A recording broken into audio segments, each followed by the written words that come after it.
শয়তান শব্দ চয়নের ক্ষেত্রে স্মার্ট। সে শব্দ ব্যবহার করেছে, আরবিতে একটা শব্দ ব্যবহার করা হয় ডাবল তাকিদ, ডাবল দি, যেটাকে ব্যবহার করা হয় এমফাসাইজ করার জন্য। এটাকে বলা হয় লা আক উদান্না, লামে তাকিদ, ওয়া নুনে তাকিদ, বা নুনে সাকিলা। আরবি গ্রামার যারা বুঝেন তারা বুঝতে পারবেন, এটা হচ্ছে ডাবল গুরুত্ব দেওয়া হয়। অবশ্যই অবশ্যই শব্দের অর্থ হচ্ছে অবশ্যই অবশ্যই, এর উপরে আর কোনো শব্দ আরবি গ্রামারে সাধারণত ব্যবহার করা হয় না। পরের অংশে বলছে সুম্মা লাআতিয়ান্নাহুম মিন বাইনি আইদিহিম ওয়া মিন খালফিহিম ওয়া আন আইমানিহিম ওয়া আন শামাইলিহিম। আমি তার সামনে, পেছনে, ডাইনে, বাঁয়ে, চারিদিক থেকে ঘেরাও করে রাখবো। পালাবে? কোথাও থেকে পালাইতে পারবে না। আল্লাহ তখন শয়তানকে লক্ষ্য করে বলছে ক্বালা খুরুজ মিনহা মাযউমাম মাদহুরা, তুই এখান থেকে বের হয়ে যা, তুই লাঞ্ছিত হ, তুই অপমানিত হয়। আর তুই জেনে রাখ, তুই তো আমার বান্দারে পথভ্রষ্ট করবি, তোর এত্তেবাজে করবে, সবাইকে মিলিয়ে আমি একসাথে জাহান্নামে পড়ব। তবে এটাও জেনে রাখ, যে গুনাহ করার পরে আমার কাছে ক্ষমা চাইবে, উপরের অংশ দিয়ে, অর্থাৎ একদিক তো ফাঁকা থাকে, তুই তো চারিদিক ঘেরাও করবি, একদিক ফাঁকা থাকবে না, ওই দিক রহমত দিয়ে আমি তাকে নাজাত দান করব, তার গুনাহ সব মাফ করে দেবো। এবার দেখি তুই কি করিস। We call you the rules of Islam, the way of Islam, the guidance of Islam. If this means politics to you, then this is our politics. আমরা আপনাদেরকে এরকম সৌন্দর্যের দিকে ডাকি, ইসলামের সৌন্দর্যের দিকে, জীবন গঠনের দিকে। আমি যখন ইন্টারমিডিয়েটে পড়তাম, তখন আমার এক বন্ধুকে আমি দাওয়াত দিচ্ছি, তখন সে আমাকে বলছে যে একা একাও ভালো থাকা যায়। তখন আমি আসলে এত ভালো বক্তব্য বা ওই বুঝাইতে এত ক্যাপাসিটি আমার ছিল না। আমি তাকে শুধু লাস্টে একটা শব্দ বলছিলাম যে একা একা ভালো থাকা যায় না, তুমি পারবা না। সে বলছিল আমি পারবো, চ্যালেঞ্জ দিলাম। তো চ্যালেঞ্জ দিল। তারপরে তো আমি ভার্সিটিতে ভর্তি হয়ে পরে আর তার সাথে কখনো দেখা হয় না। সেদিন 14-15 বছর পরে দেখা, 12-13 বছর পরে প্রায় দেখা হইলো তার সাথে। তো তখন এই কথাগুলো তাকে একটু স্মরণ করিয়ে দিলাম। তো জীবনের এই পথ চলায় সে অনেক পেছনে আছে, স্মোকিং করছে, পারিবারিক বিচ্ছেদ, নানা ঘটনা তার সাথে ঘটে গেছে। আমি তখন জিজ্ঞাসা করলাম নামাজ কি 5 ওয়াক্ত হয়, কি অবস্থা, পরিবারের সাথে সম্পর্কটা কি ভালো আছে? মাথা নিচু করেছিল। আমি ওই সময় বলছিলাম যে অনেক ভালো থাকা যায়, মানুষ একা একা ভালো থাকতে পারে না, শয়তান তাকে টেনে ধরে, এবং শয়তান এটা চ্যালেঞ্জ করছে কোরআন শরীফের মধ্যে। আপনারা যারা আস্তিক আছেন তাদের জন্য এই বক্তব্যটা। কোরআন শরীফের ভিতরে শয়তান যখন আল্লাহ রাব্বুল আলামিনের কাছ থেকে কয়েকটা পাওয়ার এক্সারসাইজ করলো, পাওয়ার পেলো, পাওয়ার পরে সে বলল যে আল্লাহ তুমি আমাকে কিয়ামত পর্যন্ত বাঁচার তৌফিক দাও। আল্লাহ বললো যে ঠিক আছে, তুই আমার এতদিন ইবাদত করছিস, দিলাম এটা। দ্বিতীয় অপশন বললো মানুষের শিরা উপশিরায় রন্ধে রন্ধে ঢোকার তৌফিক দাও, দিলাম। এরপরে সে বলছে ফাবিমা আগওয়াইতানি লা আকুদান্না লাহুম সিরাতাকাল মুস্তাকিম, যেহেতু আপনি আমাকে পথভ্রষ্ট করে দিয়েছেন, তাহলে আপনি জেনে রাখেন আপনার সাথে আমি চ্যালেঞ্জ করে ছাড়লাম, আপনার বান্দা যখন সিরাতাল মুস্তাকিমের পথে চলবে, আমি তার সামনে আসন লা আকুদান্না লাহুম, আমি তার সামনে আসনকারী দিয়ে বসে থাকবো বলছে। শব্দটা এরকম ব্যবহার করে নাই লা আকুমান্না লাহুম সিরাতাকাল মুস্তাকিম, আপনার বান্দারা যখন ভালো পথে চলবে আমি তার সামনে দাঁড়িয়ে থাকবো দৃঢ় পদে, এটা বলে নাই। দাঁড়িয়ে থাকলে ধাক্কা দিলে সে সরে যায়, ধাক্কা দিলে তার কদমটা নড়াচড়া করে, কিন্তু কেউ যদি বসে পড়ে তখন তাকে টেনে হিঁচড়ে তার আসন থেকে সরাতে হয়। শয়তান শব্দ চয়নের ক্ষেত্রে স্মার্ট। সে শব্দ ব্যবহার করেছে, আরবিতে একটা শব্দ ব্যবহার করা হয় ডাবল তাকিদ, ডাবল দি, যেটাকে ব্যবহার করা হয় এমফাসাইজ করার জন্য। এটাকে বলা হয় লা আক উদান্না, লামে তাকিদ, ওয়া নুনে তাকিদ, বা নুনে সাকিলা। আরবি গ্রামার যারা বুঝেন তারা বুঝতে পারবেন, এটা হচ্ছে ডাবল গুরুত্ব দেওয়া হয়। অবশ্যই অবশ্যই শব্দের অর্থ হচ্ছে অবশ্যই অবশ্যই, এর উপরে আর কোনো শব্দ আরবি গ্রামারে সাধারণত ব্যবহার করা হয় না, ডাবল ইমপ্যাসাইজ করা হয়। এই ইমপ্যাসাইজ দিয়ে শয়তান বলছে অবশ্যই অবশ্যই আমি বসে থাকবো। তার মানে সে কিয়ামত পর্যন্ত এই কাজটা সে করবে, সে কমিটেড। এবং সিরাতাল মুস্তাকিমের পথটা কি? আপনারা যারা সূরা ফাতিহা পড়ে নামাজ পড়েন তারা পড়বেন প্রতি ওয়াক্তে আলহামদুলিল্লাহি রাব্বিল আলামিন আর রহমানির রহিম মালিক ইয়াউমিদ্দিন, এখানে একটা আছে ইহদিনাস সিরাতাল মুস্তাকিম, আমাকে সিরাতাল মুস্তাকিমের পথ দেখাও। তো এটা কি সিরাতাল মুস্তাকিম? পরের আয়াতে আবার আল্লাহই ব্যাখ্যা করছে সিরাতাল্লাযীনা আনআমতা আলাইহিম, ওই রাস্তায়, যেই রাস্তায় তোমার প্রিয় মানুষরা চলে গেছে, তুমি যেটাকে পছন্দ করো, অর্থাৎ নবী, সিদ্দিকিন, শুহাদা, সালেহিন, এই মানুষদের রাস্তাটা হচ্ছে সিরাতাল মুস্তাকিমের রাস্তা। আর পরের অংশে সূরা ফাতিহায় পড়ি গায়রিল মাগদুবি আলাইহিম ওয়ালাদ-দাল্লিন, যাকে তুমি পথভ্রষ্ট করে দিয়েছো এটা হচ্ছে বাতিল, গোমরাহির রাস্তা, এই রাস্তায় আমাকে পরিচালিত করো না, এটা হচ্ছে ইবলিসের রাস্তা, শয়তানের রাস্তা। তো শয়তান এখানে চ্যালেঞ্জ করে বলছে আপনার বান্দা যখন ওই নবীর রাস্তায় চলতে চাইবে, ভালো পথে চলতে চাইবে, তখন আমি তাকে বাধাটা আসলে দিব। এখন মানুষ তো আমাদের জেনজিডের জন্য মনে হয় এই আয়াতের এক্সটেনশনটা আল্লাহ এরকম করে আমাদেরকে শিখাই দিয়েছেন। প্রশ্ন তো আমরা করতে ছাড়ি না যে ঠিক আছে সামনে থেকে তুমি বসে থাকলে পিছন দিক থেকে দৌড় দিব। শয়তান তখন পরের অংশে বলছে সুম্মালা আতিয়ান্নাহুম মিন বাইনি আইদিহিম ওয়া মিন খালফিহিম ওয়া আন আইমানিহিম ওয়া আন শামাইলিহিম, আমি তার সামনে পেছনে ডাইনে বায় চারিদিক থেকে ঘেরাও করে রাখবো। পালাবে? কোথাও থেকে পালাইতে পারবে না। তখন আল্লাহ রাব্বুল আলামিন এই চ্যালেঞ্জটা শোনার পরে আর ঠিক থাকতে পারে? আল্লাহ তখন শয়তানকে লক্ষ্য করে বলছে ক্বাল আখরুজ মিনহা মাযউমাম মাদহুরা, তুই এখান থেকে বের হয়ে যা, তুই লাঞ্ছিত হ, তুই অপমানিত হয়। আর তুই জেনে রাখ তুই তো আমার বান্দারে পথভ্রষ্ট করবি, তোর এত্তেবাজে করবে, সবাইকে মিলিয়ে আমি একসাথে জাহান্নামে পড়ব। তবে এটাও জেনে রাখ যে গুনাহ করার পরে আমার কাছে ক্ষমা চাইবে উপরের অংশ দিয়ে, অর্থাৎ একদিক তো ফাঁকা থাকে, তুই তো চারিদিক ঘেরাও করবি, একদিক ফাঁকা থাকবে না, ওই দিক রহমত দিয়ে আমি তাকে নাজাত দান করব, তার গুনাহ সব মাফ করে দেবো। এবার দেখি তুই কি করিস। মানে এরকম আল্লাহর সাথে শয়তানের একটা বাগ বিতণ্ডা সূরা আরাফের মধ্যে আছে, আপনার পড়ে দেখেন, এর অনেক সূরার মধ্যে এগুলো বলা আছে। এরকম কথাবার্তা কিন্তু হয়েছে। তো আমরা আপনাদেরকে আসলে জাস্ট এই সিরাতাল মুস্তাকিমের রাস্তাটা ধরতে চাই, বলতে চাই, বুঝাইতে চাই। এটা করলে আমরা বলি করাপশন করা যাবে না, দুর্নীতি করলে তোমার জন্য এটা ক্ষতির কারণ হয়ে যাবে। তুমি ঘুষ খেও না, সুদ খেও না, জেনা করো না, ব্যভিচার করো না। তোমাকে উৎকুচ দেওয়া হয়, তুমি এটাকে অনেক সময় রাস্তাঘাটে জরিমানা নেয় কারা? পুলিশ। ধরার পরে বলে যে ভাই আপনি তো নিয়ম ভাঙছেন, তাহলে একটু জরিমানা দেন। জরিমানাটা কি পর বুঝেন না? নিয়ম ভাঙছে, তা নিয়ম ভাঙলে জরিমানার কি আছে? আর জরিমানা যাবে কোথায়? ওনার পকেটে যাবে জরিমানা। ঘুষ তো বলতে পারে না, বলে জরিমানা। ঘুষ ঘুষ না, ঘুষ না, এটা হচ্ছে জরিমানা। উনি জরিমানা আদায় করার অথরিটি হয়েছে। এই জরিমানা আদায় করা তার ঘরে নিয়ে যায়, স্ত্রী সন্তানের জন্য কাপড় কেনে, খাবার কেনে, মুখে হাসি ফুটায়। এগুলো তো আসলে হাসি ফুটানো না, এগুলো মানুষের রক্ত খাওয়ানো। একজন মানুষ একটা কাজ করতে যায় এসিল্যান্ডের কাছে, টাকা ছাড়া কাজ করতে পারে না, এই কাজের জন্য সরকার তাকে পেমেন্ট করে, অথচ সে কোনো জনগণ গেলে উৎকুচ নিয়ে এরপরে সিগনেচার করে। সচিবালয়গুলোতে সব শিক্ষিত মানুষরা বসা, আর শিক্ষিত মানুষরাই দুর্নীতিগুলো করে।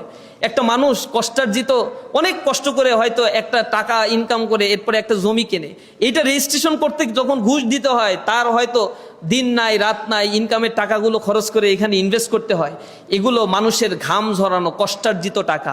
এই টাকা দিয়ে যখন তোমার সন্তানকে তুমি একটা শাড়ি কিনে দাও, চুড়ি কিনে দাও, অথবা কোনো কিছু কিনে দাও, এগুলো মানুষের রক্ত, তোমার শরীরের সন্তানের শরীরের জনানো সন্তানকে রক্ত খাওয়ানোর সমান। সুতরাং এই সন্তানের কিডনি নষ্ট হবে, এটাই স্বাভাবিক। এই সংসারে সুখ থাকবে না, এটাই স্বাভাবিক। এই সংসার ভেঙে যাবে, এটাই স্বাভাবিক। এই জিনিসটা, এই ইথিক্স, নর্মস, ভ্যালুসটা, এইটা যতক্ষণ পর্যন্ত আমাদের মধ্যে রিসেটেলমেন্ট, রিএস্টাবলিশ না হবে, ততক্ষণ পর্যন্ত আমরা মনুষ্যত্ব বোধ সম্পন্ন মানুষ হই না, আমরা জনসংখ্যায় রূপান্তর হই। আর জনসংখ্যা একটা জাতির ভাগ্যের পরিবর্তন আনতে পারে না। যদি পারতো তাহলে পশ্চিমা ক্ষয়িষ্ণু সভ্যতা আমাদের সামনে এভাবে ধসে পড়ে যেত না। তারা সভ্যতার কথা বলে, কিন্তু অসভ্য বর্বর জাতি হচ্ছে তারা। চিলিতে যান, ৭৬% সন্তান জন্মগ্রহণ করে, but they don't know who is their father.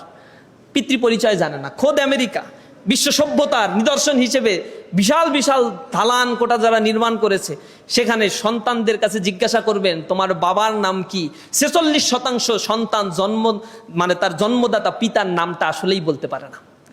এগুলো ওয়েস্টার্ন সভ্যতা, ওয়েস্টার্ন ফিলোসফি। ওটিটি প্ল্যাটফর্মের মাধ্যমে এই সভ্যতাগুলো আমাদের কাছে আমদানি করে আমাদের মধ্যে নিউক্লিয়াস ফ্যামিলি তৈরি করার জন্য, আমাদের মধ্যে ফ্যামিলি বন্ডিংস ভেঙে দেওয়ার জন্য, পরকীয়া সম্পর্কগুলো এক্সপ্যান্ড করার জন্য কত পায়তারা যে করা হচ্ছে। আমার কালচারাল হিজিমনি দিয়ে সভ্যতাকে ধ্বংস করে, যুব সমাজকে বিপ্লবী চেতনা থেকে বের করে একটা সমাজ ব্যবস্থাকে ক্ষয়িষ্ণু করে দেওয়া হচ্ছে। আমরা এগুলোর বিরুদ্ধে সবসময়ের জন্যই কথা বলে আসছি। কথা বলি বিদায় ১৫ বছর আমাদের কথা বলতে দেয় নাই, দাঁড়াইতে দেয়নি, প্রোগ্রাম করতে দেয়নি, মারছে, আমাদের যা ইচ্ছা তাই করছে। এমন কোনো খারাপ কাজ নাই যে আমাদের উপরে চালানো হয় নাই। একটা ইউনিয়নের অফিসও আমাদের খুলতে দেয় নাই। একটা প্রোগ্রাম করলেও আমাদেরকে ভিন্ন ভিন্ন নামে করতে হয়েছে, কিন্তু আমরা সার্ভাইভ করার চেষ্টা করেছি। আমরা বলেছি আমরা হারিয়ে যাব না, তোমরা হারিয়ে যাবা, তোমাদেরকে হারায় ফেলবো আমরা হারাবো না। আমাদের মারো, মায়ের খাওয়ার জন্য প্রস্তুত আছি, কিন্তু আমাদের জবান বন্ধ করতে পারবো না, আমরা কথা বলতে থাকবো। তা আমাদের কথাগুলো আপনাদের পছন্দ যদি হয়, সেগুলো জাস্টিফাই করবেন। You are mature enough. আপনাকে কেউ বললেই একটা দল করবেন, এটা হওয়া উচিতই না, কোনোদিনই উচিত না। আপনাকে জাস্টিফাই করেই সংগঠন করা উচিত, অথবা না উচিত, সমালোচনা করা উচিত, অথবা না করা উচিত। এটা আপনারা ভাববেন ইনশাআল্লাহ। তো এই মাযহাবগুলো তো ইসলামের সৌন্দর্য, যে কোনো একটা পালন করলেই আপনার পালন করা হয়। আপনি তো ইজতেহাদি ক্ষমতা আপনার ভিতরে নাই, তাকলিদ করার ক্ষমতা আপনার ভিতরে নাই, আপনি তো লক্ষ লক্ষ হাদিস মুখস্থ জানেন না, ইসলামে অ্যানালাইসিস করার ক্ষমতা নাই। ফরজের ব্যাপারে ইউনিক, কোরআন থেকে সাব্যস্ত, কিন্তু নফলের ব্যাপারগুলোতে ইজতেহাদ করে এক এক ধরনের চিন্তা চেতনা করা যাবে, তবে সেটা অবশ্যই সেই মাপের মানুষ আপনাকে হইতে হবে। তো এক একটা দল এক এক ধরনের মানহাজ বা পদ্ধতি নিয়ে কাজ করে, সবারই উদ্দেশ্য হচ্ছে ইসলাম প্রতিষ্ঠা করা। আল্লাহ এক, এর ব্যাপারে কোনো সমস্যা নাই, নামাজ পাঁচ ওয়াক্ত কোনো সমস্যা নাই, জাকাত দিতে হবে কোনো সমস্যা নাই। ইসলামের ফান্ডামেন্টাল বিষয় নিয়ে কোনো দল কোনো বিভক্তির মধ্যে নাই। বিভক্তিটা হচ্ছে কোন ওয়েতে তারা আসলে এই রাষ্ট্রে ইসলামকে এক্সিকিউশন করবে। এক একজনের এক এক ওয়ে থাকতে পারে, তা না হলে তো সবই তো ঢাকা ইউনিভার্সিটি হয়ে যেত। নোয়াখালী বিজ্ঞান প্রযুক্তির দরকার ছিল, তো নোয়াখালী বিজ্ঞান প্রযুক্তি কেন, এত সাবজেক্ট কেন দরকার ভাই? বাংলাদেশ তো একটা সাবজেক্ট হইলেই তো হয়, এই প্রশ্ন তো করেন না। এগুলো ভার্সাটাইলিটি, এগুলো সৌন্দর্য, ইসলামের মধ্যে এই সৌন্দর্যগুলো আছে। যে যার লজিক দিয়ে তার দলগুলো গঠন করে, এবং ইসলাম কাউকে একটা নির্ধারিত বন্ডিংসের মধ্যে না এনে ইসলাম এই ফ্রি থিঙ্কিং এর জায়গাগুলো এক্সপ্যান্ড করে। স্কুল অফ থট ইসলামের যেগুলো রয়েছে সেগুলো এর অনবদ্য একটা নিদর্শন। এই চিন্তা শক্তিগুলো ইসলাম আরও বেশি পরিশীলিত করার কথাই বলে। সিরিজ আসসালামু আলাইকুম, শিবিরের আইডিওলজির বাইরে মানুষের শিক্ষার্থীর প্রতি শিবিরের দৃষ্টিভঙ্গি কেমন? যদিও শিবির একটা নৈতিক ও আদর্শবান সংগঠন, তারপরেও কেন জানি অন্যান্য মতাদর্শের শিক্ষার্থীদের কাছে শিবির গ্রহণযোগ্যতা কম। তাই আমার পরামর্শ, পালস বুঝে কাজ করা। আসলেই কি কম? আপনারা পরামর্শ দিবেন, আমরা ওপেন পরামর্শ নিয়েছি। কার বাংলাদেশে কত পরামর্শ আছে সব একসাথে করছি, কয়েক লাখ পরামর্শ হয়েছে। এগুলো এখন পড়ার জন্য লোক নিয়োগ দিছি, তারা পড়তেছে, পড়ে আমাদের একটা ফাইল করে দেবে, আমরা সব পরামর্শ বাস্তবায়ন করবো ইনশাআল্লাহ। ছাত্রদের পালস আমরা যদি না বুঝতাম তাহলে নিঃসন্দেহে বিশ্ববিদ্যালয়গুলো আমাদেরকে স্টুডেন্টরা সাপোর্ট দিত না, আমাদের উপরে আস্থা রাখতো না। আমরা এটা সর্বোচ্চ চেষ্টা করছি। ঢাকা বিশ্ববিদ্যালয়ে এরকম বিজয় অর্জনের পরে আমাদের তো মিছিল করা উচিত ছিল সারা বাংলাদেশে। আমাদের কেন্দ্রীয় অফিসে তো মিষ্টির বন্যা বয়ে দেওয়া উচিত ছিল। তো ঢাকা বিশ্ববিদ্যালয়ে জয়ের পরে আসলে কেন্দ্রীয় অফিসে আমারও যাওয়ার এখন পর্যন্ত সুযোগ হয় নাই, আর কেউ আছে বলেও আমার জানা নাই, কারণ আমরা আজই বাইরে এইসব প্রোগ্রাম আদি করে বেড়াচ্ছি। আমাদের এগুলা নিয়ে অতি উৎসাহিত আমি না, এত উৎফুল্লিত না। কেউ আমাদের উপরে আস্থা রাখলে আমরা মনে করি এটা আমাদের রেসপন্সিবিলিটি, তার আস্থার মর্যাদা দেয়া। এখন আমরা যখন বিজয় অর্জন করেছি, ডেকে আমাদের প্যানেলে সবাইকে বলছি 1 বছর সময়, ছাত্রদের কাছে যা কমিটমেন্ট দিচ্ছ তার চাইতে বেশি করতে হবে। কত বেশি করবা সেই ব্যাপারে প্রতিযোগিতা করো, কত কম এইটার ব্যাপারে আমরা কোনো জবাব নিব না। যে কমিটমেন্ট দিচ্ছ 5 মাসের মধ্যে শেষ করে বাকি 7 মাস 8 মাস যা সময় পাবা এক্সট্রা করবা, এরপরে তোমাদের সাথে কথা আমাদের। তা আমাদের বলে দিছে আমরা আমানতদারিতা সর্বোচ্চ হেফাজত করার চেষ্টা করব, এবং সবাই মিলে আমরা ঐক্যবদ্ধভাবে সেই কমিটমেন্ট রক্ষা করার জন্যই চেষ্টা করি। এবং সব বিশ্ববিদ্যালয়গুলোতে ইনশাআল্লাহ আমাদের উপরে শিক্ষার্থীরা যখনই আস্থা রেখেছে আমরা মর্যাদা দিয়েছি। মিডিয়া ট্রায়ালের মাধ্যমে আমাদেরকে মনস্টার বানানো হয়েছে, আমাদেরকে বলা হয় তোমরা রক কাটো। আমরা আসলে বিনিময়ে তাদেরকে বলি না তুমিও রক কাটো। আমাদের বলে তোমরা গুপ্ত, আমরা বলি না তোমরাও গুপ্ত। আমাদের বলে তোমরা সন্ত্রাসী, আমরা জবাবে আসলে বলতে পছন্দ করি না যে তুমিও সন্ত্রাস। আমাদেরকে বলে তুমি রাষ্ট্রবিরোধী, তুমি রাজাকার, আমরা বলি না তুমিও রাজাকার। যে আমাকে দেউলিয়া করে দিতে চাইবে আমি তাকে বুকে টেনে নিব, যে আমাকে সন্ত্রাসী বলবে আমি তাকে বলবো তুমি আমার বন্ধু। আমার বন্ধু প্রতিম সংগঠনের সাথে যখন টকশোতে যাই অনেক কথা হয়, একটা সময়ে বিভিন্ন বিষয়গুলো বলে, আমরা শুধু হাসি। এবং একটা সময় বলি ভাই আপনাকে আমি খুব পছন্দ করি, আপনি তো আমার বড় ভাই, আমাকে পরামর্শ দিবেন, আর আমাদের ভুল থাকলে এগুলো বলে দেবেন। আমাদের সাথে তাদের সাথে ব্যক্তিগত কোনো সম্পর্কের ঘাটতি নাই। প্রবলেমটা হইলো তারা চায় তাদের রাজনীতি, যে কলুষিত রাজনীতি, এইটা টিকায় রাখার জন্য আমাদের উপর ব্লেম দিয়া রাজনীতি টিকায় রাখতে হয়। আমরা বারবার বলছি যদি কর্মসূচি না থাকে তাহলে এগুলো যদি মাথায় না চিন্তা করতে পারেন, আমাদের তো অনেক কর্মসূচি আছে, হাজার হাজার কর্মসূচি করেও পারি না এত সীমাবদ্ধতার কারণে। আমরা কিছু কিছু আপনাদেরকে প্রোভাইড করি, আপনারাও করেন। ভালো কাজে আমরা প্রতিযোগিতা করি। কোরআনে এটা আমাদেরকে আল্লাহ নির্দেশ দিছে, তাআওয়ানু আলাল বিররি ওয়াত তাকওয়া, মানে ভালো কাজের জন্য প্রতিযোগিতা করো। তো আমরা সেটার জন্য ফাইটিং করতে রাজি। রমাদানে আপনারা দেখেছেন ওনারা কোরআন এক্সিবিশন প্রোগ্রাম করছে, কোরআন রিসাইটেশন প্রোগ্রাম, তেলাওয়াত কম্পিটিশন করছে। আমাদের এই প্রোগ্রাম তালিকায় ছিল, আমরা বাদ দিয়ে দিচ্ছি। আর না, আমাদের বন্ধু প্রতিম সংগঠন এটা করছে, এটা আমরা করবোই না, তারা করুক। এটা ভালো কাজ করলে আমরা তাদেরকে অ্যাপ্রিসিয়েশন করি, ভালোবাসি, তাদের মঞ্চে যাই, দাওয়াত না দিলেও যাই।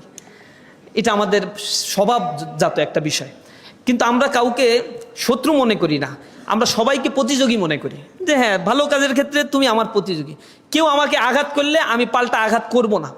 আমরা ধৈর্য ধারণ করি, সর্বোচ্চ ধৈর্যের পরিচয় দিতেই আমরা পছন্দ করি, ইনশাআল্লাহ করব।